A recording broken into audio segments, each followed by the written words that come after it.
말씀 같이 보겠습니다. 누가복음 10장 25절로 37절에 있는 말씀입니다. 누가복음 10장 25절로 37절에 있는 말씀입니다. 오늘 말씀은 선한 이웃이라는 말씀으로 우리 같이 은혜 받고자 합니다. 우리에게는 이웃이라는 이 단어가 굉장히 익숙한 단어이죠. 이웃 하면 우리 속담에도 이웃이 먼 곳에 있는 사촌보다 더 낫다, 이웃 사촌이라고 하는 이야기들을 많이 합니다. 율법학자도 어떻게 해야 영생을 얻습니까? 라고 하는 대답에 여호와 하나님을 사랑하고 내 이웃을 내 자신과 같이, 내 몸과 같이 사랑하라, 이 두 가지의 사랑이라고 하는 대상을 볼 때 하나님을 사랑하는 것은 너무나 명확합니다. 그런데 내 이웃을 사랑하라고 얘기했을 때는 이 율법학자는 지금 물어보는 거죠. 오히려 그러면 누가 제 이웃입니까? 이때 당시에 유대인들의 사상 중에는요, 선민사상, 즉 혈통으로 형제되어져 있는 유대인들끼리의 이 형제관들이 굉장히 많았습니다. 이건 지역적인 것도 포함이 되고 혈통적인 것도 포함이 되는 것이죠. 왜냐하면 다른 이방 민족이 섞이질 않은 순수한 유대인의 그런 혈통들을 자랑했기 때문에, 그리고 그 유대인의 혈통에 하나님께서 택하였다고 하는 선민 사상이 결합이 돼서 이 유대인들은 그냥 자기 유대인이라고 그러면 다 형제라고 생각하는 그런 면이 있었다는 것입니다. 그래서 형제일 뿐만 아니라 함께 사는 그 이웃을 보통은 추상적으로, 거리적으로, 정서적으로 이웃이라고 생각하는 게 일반적이었다는 것입니다. 우리도 마찬가지죠. 우리도 이웃이라고 그러면 어떻게 생각하십니까? 그냥 가까이 살면 이웃이 되는 것 같아요. 그렇게 생각합니다. 그런데 과거의 정통적인 한국 사회에서의 이웃 개념도 지금 많이 바뀌었어요. 왜요? 아파트를 살다 보니까 관계들이 점점 소통이 단절되고 끊어지더라는 것이죠. 이웃이라는 개념보다 이제는 뭐냐면 동호회, 친목, 단체, 개, 교회, 종교활동, 이런 것들로 이제 사람들이 친목의 관계성들이 옮겨지고 있는 것들을 보게 됩니다. 그러면 이제는 이웃이 사라지는 이 시대에, 이런 희미해지는 이 시대에 말씀에서 말하는 내 이웃은 어떻게 됩니까? 그럼 없어지는 건가요? 제 주위에 이웃이 없으면 그럼 우리는 이제 이웃을 사랑할 대상이 없는 겁니까? 우리도 이 시대에 동일한 질문을 던질 수 있는 거예요. 그러면 이 시대에 나의 이웃은 누구인가? 이웃을 내 몸과 같이 사랑할 때 하나님이 허락하신 영생을 취할 수 있다는 것이에요. 내가 이웃을 사랑하면 그 이웃을 사랑하는 것만큼 내가 하나님의 이끄심과 축복을 받을 수 있다는 것입니다. 그러면 이웃이라는 대상이 명확하게 있어야 되는데 여러분들은 그 이웃을 지금 어떻게 생각하고 지금 느끼고 계십니까? 여러분들에게 있어서의 이웃은 누구입니까? 여러분들이 이웃을 사랑하고 계십니까? 한번 생각해 보세요. 아파트를 말씀을 드렸는데 요즘 아파트의 층간소음 문제 때문에 굉장히 지금 시끄럽죠. 분쟁이 많습니다. 저희가 지금 여기 상가에 와서 있다 보니까 굉장히 편한 게 하나 있어요. 밤에 그냥 아무리 뛰어도 뭐라 할 사람이 없어요. 장모님 댁에 이제 가면 아래층 사람들이 음악하는 사람인가 봐요. 굉장히 예민하다는 거예요. 그래서 조금만 움직이면요, 막 인터폰이 와서 좀 조용히 해달라고. 위에 있는 사람들이 그냥 숨을 못 쉬는 거예요. 하도 막 그러니까. 그리고 이제 엘리베이터에서 타면요, 이렇게 인사를 하면 쌩한 거예요. 당신 때문에 우리가 뭐 피곤해, 이런 느낌이 확 들어요. 저도 이제 가끔씩 내려가서 장모님 댁에서 생활하다 보면 굉장히 스트레스를 받는 거예요. 그러니까 이웃이지만 불편한 이웃이 되어버리는 거죠. 거리적으로는 가까워서 이웃처럼 지내야 되는데 정서적인 거나 어떤 관계성이 이렇게 피폐해지는 것을 보는 것입니다. 단지 거리가 가까워서 이웃이 아니라 거리도 가깝지만, 가까이 살지만 정서적인 교감이 될 수 있는, 더 다른 말로 더 적극적으로 얘기하면 영향력이, 좋은 영향력을 줄 수 있는 이웃이 되어야만 우리가 지금 생각하고 있는 흡족한 관계성의 이웃이 될 수 있다는 것입니다. 그런데 우리는 어떻게 생각하느냐면요, 좋은 이웃이시든 나쁜 이웃이든 그냥 이웃을 사랑하는 걸로 생각하고 있어요. 내 이웃을 내 몸과 같이 사랑하라. 이 말씀이 어떻게 보면 쉬운 말씀인데 굉장히 어려운 말씀은 왜 그렇습니까? 좋은 이웃은 사랑하기가 쉬워요. 자연스럽게 됩니다. 그런데 악한 이웃을 어떻게 해야 될까요? 나에게 지금 상처 주는 이웃이 있다면 그거 어떻게 해야 됩니까? 그러니까는 이제 이게 어려운 말씀이 되는 거예요, 갑자기. 그래서 내 이웃을 내 몸과 같이 사랑하라 할 때, 우리의 이웃은 누구냐고 얘기할 때 우리는요, 좋은 이웃을 떠올릴 수도 있지만 불편한 이웃을 떠올릴 때 힘들어지는 거예요. 그래서 점차 아예 이웃이라는 것을 생각하지 않고 지나가는 경우가 많은 것입니다. 우리가 살고 있는 거주지를 중심으로 말하는 이웃보다도 우리가 생활하고 있는 직장, 교회에서의 여러분 좋은 이웃은 어떤 이웃이 있습니까? 여러분들에겐 좋은 이웃이 맞습니까? 아니면 나쁜, 나에게 막 힘들게 하는 피곤한 이웃들이 많습니다. 그러면 우리는 그런 사람들 다 사랑해야 됩니까? 내 몸과 같이 사랑하라 했으니까? 그냥 같은 교회 다니면 관계성 때문에 그러면 우리는 사랑해야 되는 거예요? 이 말씀을 받아들이기 어려운 것은 모든 이웃을 다 사랑해야 된다는 그 마음의 부담감 때문에 힘들어지는 것입니다. 단지 그냥 이웃이라고 하는 용어에 집착하게 되면 이렇게 된다는 것이죠. 그래서 성경에서 얘기하고 있는 이웃은 도대체 어떤 이웃인지 한번 우리가 곰곰이 생각해 볼 필요가 있는 것입니다. 버스를 탔을 때 임산부나 노인이 타면 자리를 양보하기 싫어서 혹시 자는 척 해보신 분이 계십니까? 아, 왜 내 앞으로 오지? 나는 좀 앉아서 쉬고 가고 싶은데? 그러면요, 대부분 이어폰을 끼고 음악을 듣는 척 하거나 그냥 졸려서 자는 척 하는 경우에 그런 갈등을 느낄 때가 있어요. 물론 자연스럽게 일어나서 여기 앉으시라고 양보하시는 분들도 계실 겁니다만 분명히 갈등하는 순간적으로 일어날까 말까 고민하고 다행히 다른 쪽으로 갔으면 좋겠다 이런 생각하는 분들도 있을 것이에요.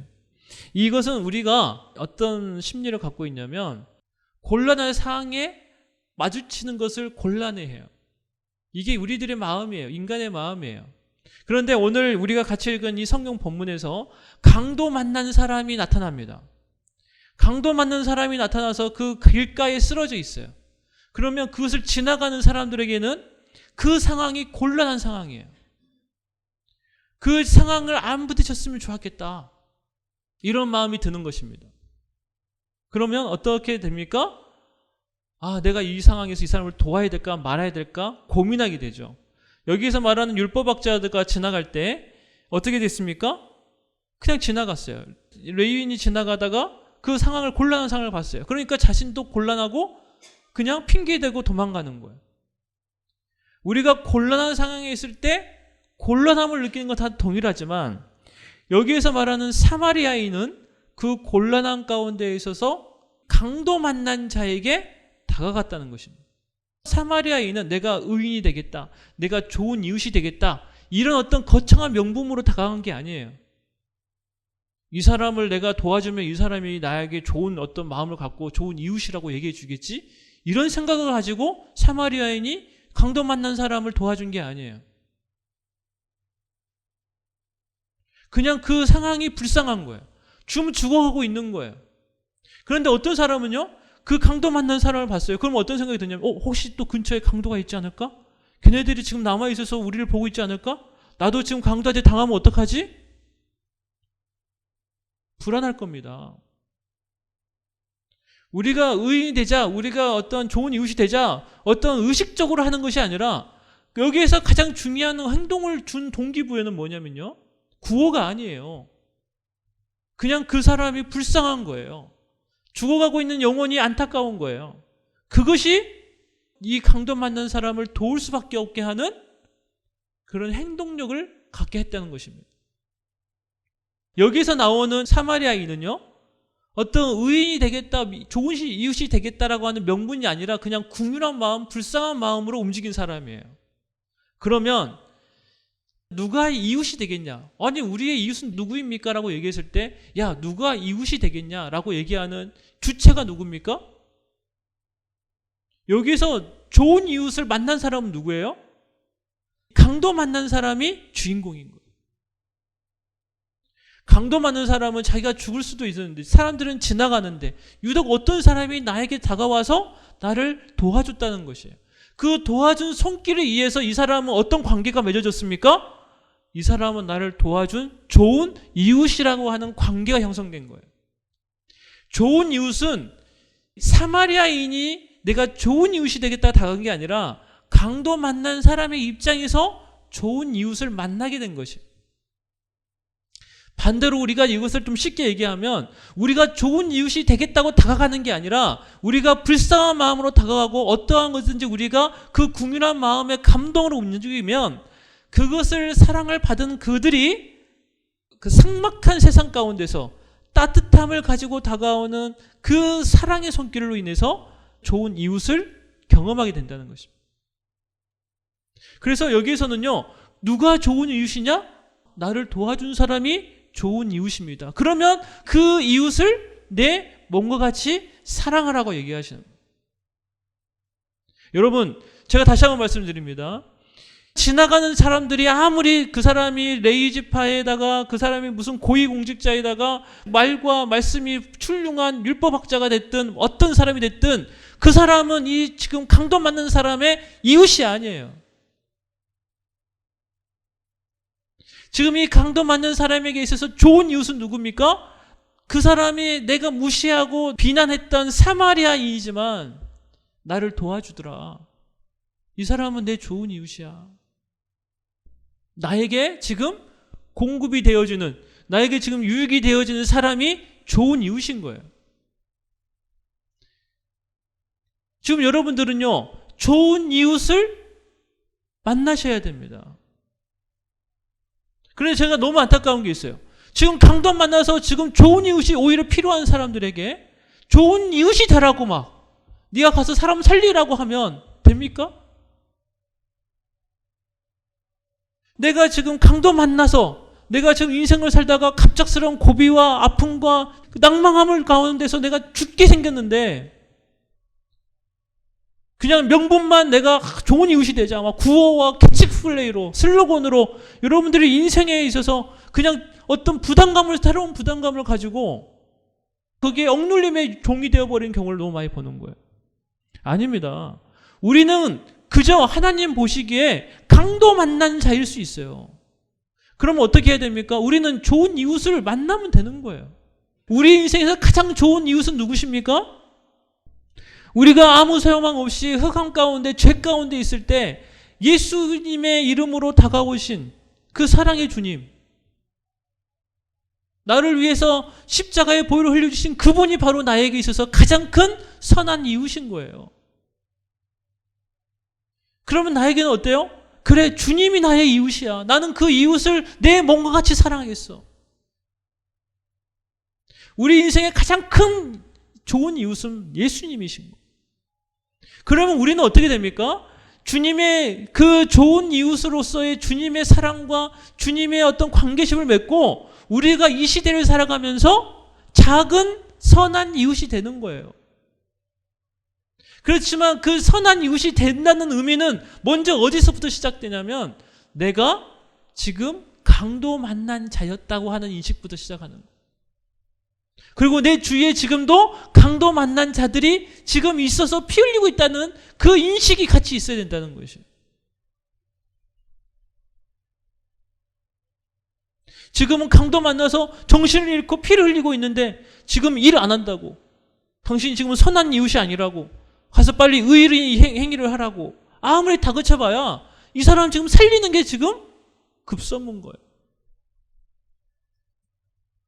선한 이웃은 바로 그러한 자각 안에서 내가 죽게 되었을 때 나를 찾아왔던 그 선한 이웃을 경험한 사람만이 하나님이 원하시는 내 이웃을 내 몸과 같이 사랑할 수 있는 더불어서 좋은 이웃으로 거듭날 수 있는 것입니다.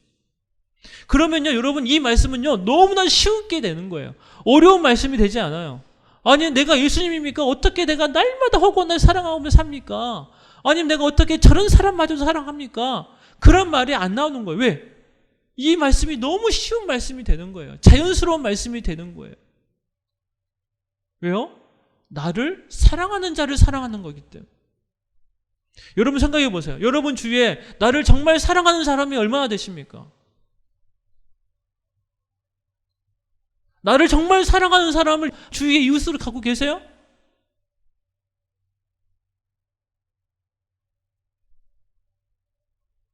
내가 힘들고 지칠 때 그냥 지나가지 않고 바쁘다고 하지 않고 그러냐고 오늘 와서 나를 위해서 다음날 와서 또 나를 위해서 시간과 물질을 투자하고 사랑을 보여주는 선한 이웃이 있냔 말이에요. 여러분들에게. 그것이 바로 교회 공동체가 되어야 되는 것이에요. 그냥 의무적으로 그냥 우리 지역사회에 자격 요건이 맞추니까 이게 복지 혜택을 주겠습니다. 그런 복지가 아니에요.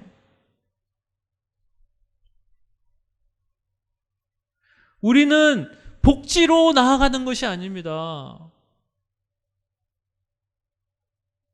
우리는요, 하나님이 주신 그 사랑으로요, 선한 이웃으로 만나는 거예요.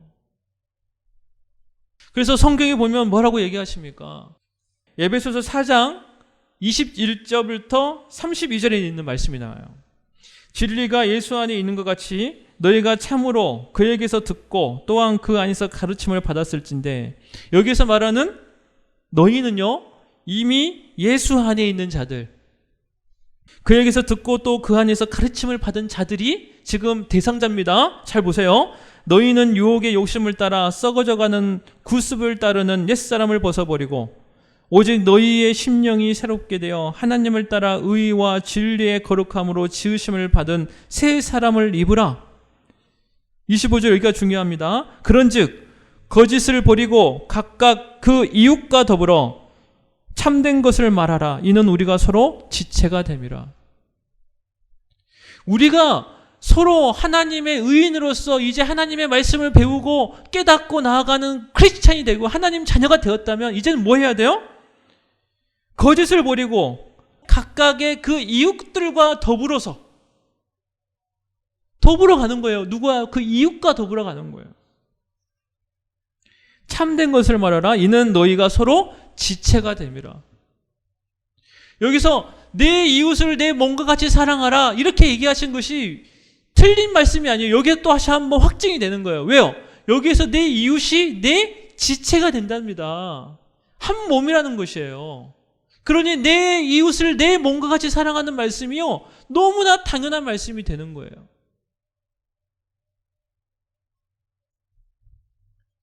제가 에베소서 4장에 있는 이 말씀을 읽으면서 막 마음에 너무 울컥했어요. 막 마음이 너무 아려왔어요. 왠지 아세요? 우리는 성경에서 예수를 믿으면 갑자기 우리가 막 변해서 막 성령의 오순절 다락방 사건과 같이 갑자기 사도 바울과 같이 막 변해가지고 인격이 변하고 삶이 변하고 언어가 바뀌고 갑자기 성령 충만하고 방언이 터져 나오고 이런 것에 너무 길들여져 있어요. 이런 메시지. 그런데 오늘 이 말씀에서 저는 어떤 걸 봤냐면요, 위로를 봤어요. 하나님의 인내하심을 봤어요. 왠지 아세요? 21절에 진리가 예수 안에 있는 것 같이 너희가 참으로 그에게서 듣고 또한 그 안에서 가르침을 받았을진데, 여기에는 우리가 기존의 성경 안에 있는 크리스찬들을 다 의미하고 있고 내포하고 있는데, 여기에서 말하는 이제부터의 삶은 뭡니까? 너희가 거짓을 버리고 각각 이렇게 얘기할 때 이 사람들 지금 뭐 하고 있다는 거예요? 거짓말했다는 거예요. 왜 예수의 진리 안에 있고 그것을 가르침을 받고 그 안에 있는 이 교회 공동체, 에베소 교회 안에 있는 사람들이 뭐 했어요? 거짓말했어요. 그러니까 거짓말하지 마. 또 뭡니까? 분내어도 26절에 분내어도 죄를 짓지 마. 분낼 수 있어요, 여러분. 화날 수 있습니다.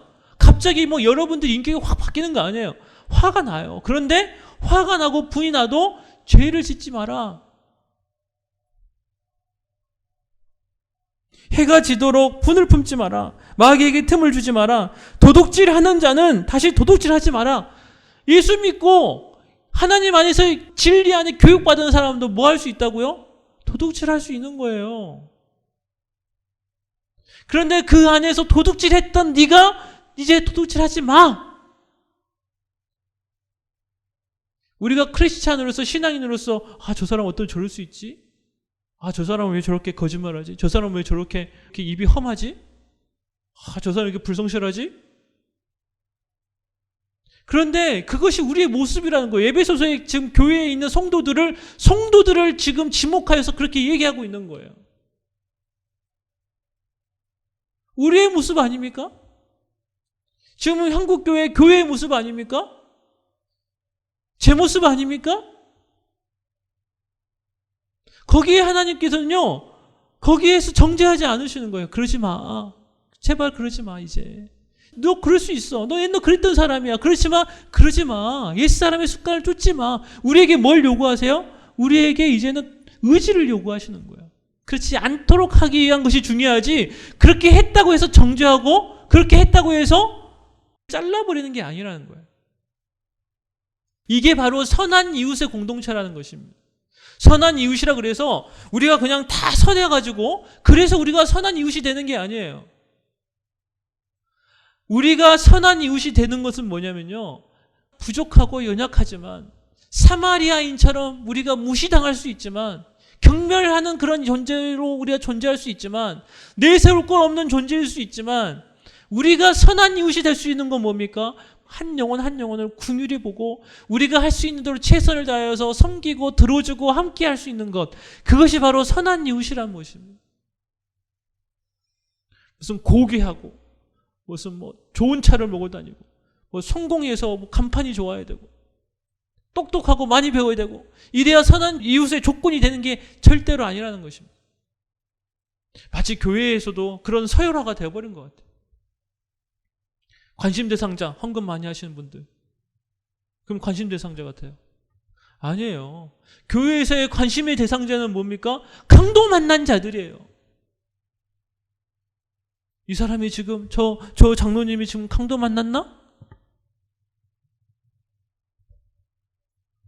저 집사님이 지금 강도 만났나? 지금 강도 만나는지 안 만나는지가 선한 이웃에게는 굉장히 중요한 것이에요.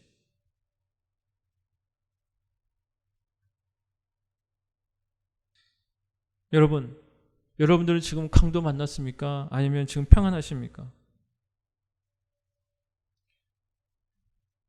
여러분, 우리가 만약에 강도 만나는 상황이라면 여러분 기뻐하세요.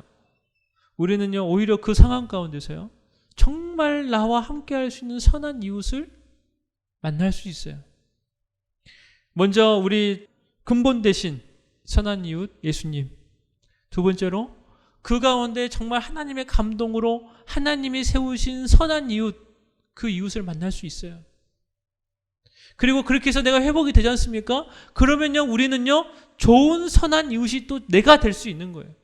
내가 먼저 선한 이웃을 먼저 만나고 선한 이웃을 경험하면 내가 바로 선한 이웃으로 변화될 수 있는 것입니다. 그래서 우리는요, 선한 이웃을 만나고 만들어가는 것이에요. 오늘 우리가 하나님 앞에서 한번 고민해 보세요. 하나님, 저는 지금 내 주위에 선한 이웃이 몇 명이나 됩니까? 내가 선한 이웃이 되겠다, 아직 거기까지 모르겠지만 하나님, 제가 지금 이렇게 힘든 상황에서 나에게 있어서 선한 이웃은 좀 누굽니까? 만약에 여러분들이 아직 선한 이웃을 못 만났다면, 지나가고 있는 사마리아인을 못 만났다면 여러분 하나님 앞에 기도하세요. 그 선한 이웃을 하나님, 제가 만나기 원합니다. 그리고 제가 이제 그 선한 이웃이 되기를 원합니다. 선한 이웃을 만나지 않은 선한 이웃은 없어요. 왠지 아세요? 그 사랑을 몰라요. 그 아픔을 몰라요. 아픔 없이 다가가면요, 그 사람과 공감 없이 다가가면요, 오히려 상처를 주기 싫어요. 제가 항상 그 배려 없는 봉사, 배려 없는 섬김이 얼마나 이렇게 어리석은가 항상 제가 고민하는 게 있어요. 떠오르는 일이 있어요. 제가 몇 번 말씀드린 것 같은데, 제가 전도사 때 장애인 단체가 있었는데, 근데 제가 주일날 그분들을 휠체어를 이제 밀고 가는, 그래서 예배 시간에 딱딱 자리에 인도해 주는 그런 봉사를 맡았어요. 보니까 시간이 이제 막 예배가 시작되는 것 같아서 제가 급한 마음에 그 휠체어를 빨리 몰았어요. 이렇게 쭉 빨리 몰고 막 달렸어요. 그랬더니 그분이 뭐 화를 내시는 거예요. 저는 이해가 안 됐어요. 지금 예배 시간이 늦어서 빨리 가는 거 좋지 않냐. 근데 앉아서 휠체어에 앉아서 그렇게 세게 밀어버리면 이분은 막 너무 불안한 거예요. 그래서 전도사님 그렇게 빨리 밀면 제가 불안해서 오히려 위험합니다. 제가 딱 느끼기 편안한 속도로 밀어주시면 돼요. 그래서 제가 굉장히 민망했던 시간이 있었어요. 그냥 제 주위로 봉사하고 섬긴다고 하지만 그러한 세밀한 감정까지 제가 알지 못하고 하면 그게 오히려 불편함을 주는 거예요. 배려 없는 봉사, 배려 없는 도움은요 오히려 기분 나쁩니다. 네가 돈 좀 있나 보지? 야, 네가 사마리아인 주제에 네가 좀 이렇게 거들먹거리고 싶은가 보지? 오히려 섬겨놓고 욕먹는 경우가 많아요. 어떤 사람들은 섬기고 난 다음에 괜히 도왔다고 좋은 섬김 그리고 좋은 받아들임 이것이 선한 이웃을 만들어가고 유지하는 지혜인 줄 믿습니다. 이제 말씀을 가름하면서 정말 우리 인생 가운데 하나님께서 먼저 가장 좋은 이웃으로 선한 이웃으로 주님을 만나고 인식하고 또 우리 인생의 고비고비마다 힘들 때 서로 의지하고 함께할 수 있는 그런 분들 만나기를 주님으로 축원합니다. 여러분 좋은 이웃이 아닌 좋은 친구 다 어떻게 보면 부질없어요. 왠지 아세요? 다 이게 걸러지는 거예요. 내가 힘들 때 걸러져요. 내가 놀고 먹고 마시고 할 때는요 친구들이 많아요. 함께하는 사람들 많습니다. 북적북적합니다. 근데 내가 점점 볼품 없어지고요. 내가 그 사람들 기대치만 못 따라가면요 연락하는 것도 부담스러워요. 그냥 허심탄회하게 만나고요. 먹고 놀고 하는 그런 모임으로, 그런 만남으로 인생을 허비하지 마세요. 정말 가치 있는 만남, 선한 이웃의 만남들을 만들어 가세요. 지금 떠오른 분이 없다. 그런 선한 이웃이 떠오르는 분이 없다. 그러면요, 우리는 지금 뭐예요? 그 사람 만들어야 돼요. 그런 사람들을 만나야 됩니다. 한 사람, 두 사람, 세 사람, 네 사람. 그것에 많아서 나중에는 속눈에 꼽을 수 없는 그런 선한 이웃들을 많이 주위에 가지고 계셔야 돼요. 내가 선한 이웃이 되는 것, 그걸 중요하지 않아요. 여기에서는 선한 이웃을 많이 만드는 것이 중요해요. 여러분 주위에 많이 만드세요. 많이 만나시기를 주님을 축원합니다. 같이 기도하겠습니다.